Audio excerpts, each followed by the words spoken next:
तुषार सिंचनचे पैसे मिळालेच पाहिजे, थकीत अनुदान थकीत अनुदान शेतकरी एकता विजय असो। ठिबक तुषार सिंचनचे संच मिळावे यासाठी व मागील वर्षाचे जे अनुदान आहे ते अद्याप शेतकऱ्यांना मिळालेले नाहीत। त्याकरिता ती जी रक्कम आहे ती फार मोठी रक्कम आहे। जिल्ह्याभरातील शेतकऱ्यांची जवळपास 72 कोटी रुपयाची ही रक्कम ही तात्काळ मिळावी यासाठी जिल्ह्यातील शेतकऱ्यांनी आज जिल्हाधिकारी यांना निवेदन देऊन ही जी मागणी आहे त्यांची ही रेटून धरलेली आहे। काय नेमकं म्हणणं आहे त्यांचं ते आपण त्यांच्याकडून जाणून घेऊया।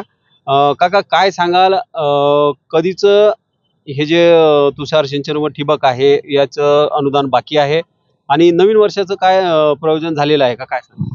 तर आम्ही शासनाकडे ऑनलाईन अर्ज केलेले होते आणि 22-23, 23-24 या 2 वर्षाचे आमचे प्रस्ताव गेलं अपलोड करून सगळं आमची प्रक्रिया पूर्ण झालेली आहे। शासनाचं जे अनुदान देय आहे 2 टप्प्यात असते, तर ते अजून आम्हाला बऱ्याच जणांना मिळालं नाही। म्हणजे जवळपास 72 कोटी इतकी ती रक्कम थकीत आहे शासनाकडे आणि 24-25 वर्षाचं नवीन जे आहे त्याची अजून प्रक्रियाच कोणती चालू झालेली नाही आहे। आमचे अर्ज गेलेले आहे। शासन म्हणते की वा मागेल त्याला ठिबक, आणि घेतल्यानंतर आम्ही आमच्या जवळचं पदरमोड करून पैसे टाकले आणि ते 2-2 वर्ष मिळाले नसल्यामुळे आमचा अर्थसंकल्प सगळा वाया गेला आणि शासनानं आम्हाला पूर्वसंमती दिलेली आहे। शासनानं आम्हाला सांगितलं की आम्ही तुमचे पैसे देऊ, त्यामुळे आम्ही ते खरेदी केलेलं आहे दुकानदाराकडून आणि आता ती रक्कम उर्वरित मिळून नाही राहिली। असे बुलढाणा जिल्ह्यात हजारो शेतकरी आहेत। त्यामुळे आणखी आम्हाला असं आतापर्यंत असं वाटत होतं की व शासनाकडे पैसे नाही येतील, कारण शेतकरी हा अतिशय संयमी आहे।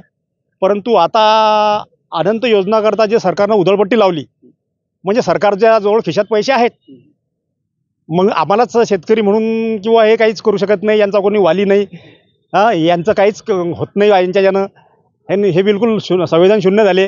म्हणून कदाचित आमचे पैसे राहत असले म्हणून आम्ही थोडासा विचार केला की बा आपण एक शेतकऱ्यांचा मोर्चा नेऊ कलेक्टर ऑफिसला आणि आपली कळकळ सांगू। शांतता मार्गाने मोर्चा करता आम्ही निवेदन दिलेलं होतं।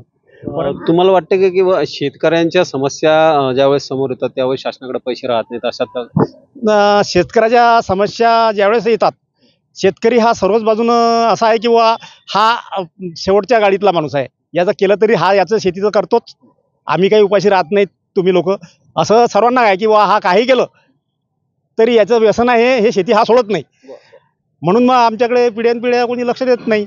स्वास्तिक पाहता आम्ही जो मोर्चा शांततेने काढणार होतो, आम्हाला परमिशन नाकारलं म्हणून आम्ही मोर्चा स्थगित करून 5 जणांना निवेदन देणार आहोत। वास्तविक पाहता इतर जे कार्यक्रम असतात, राजकीय कार्यक्रम असतात, मोर्चे असतात, दहीहंडी असते, हे जे धांगडधिंगावाले कार्यक्रम असतात की ज्यांचा काही याच्याशी नाही, यांना परमिशन दिले जाते। ही एक खंत आहे आमच्याजवळ, एवढी शासनाकडे तुम्ही आमची मांडली पाहिजे। आणखी एक विनंती तुमच्यामार्फत मी शासनाला करतो की लाडका बहिणीला देत असताना, पैसे देत असताना एक आत्या घरी सूनही पोरगी देऊन टाका, म्हणजे मग आम्ही तुमच्याकडे येणारच नाही बाबा। हां, तर धन्यवाद। हे आमचे तुम्ही कळवा जरा सरकारले तीव्र। या ठिकाणी जे आहेत शेतकऱ्यांच्या भावना तीव्र आहेत, कारण बऱ्याच मागील 2 वर्षाचे जे अनुदान आहे ते अद्यापही त्यांना मिळालेलं नाही आहे। काका काय सांगाल, कसं तुम्ही या वर्षीचं नियोजन केलंय? तुम्ही ठिबक सिंचन जे असेल ते लोकांना म्हणजे व्यापाऱ्याकडून घेतलं असेल या आशेपोटी की आपल्याला शासनाकडून त्याचा मोबदला मिळणार आहे?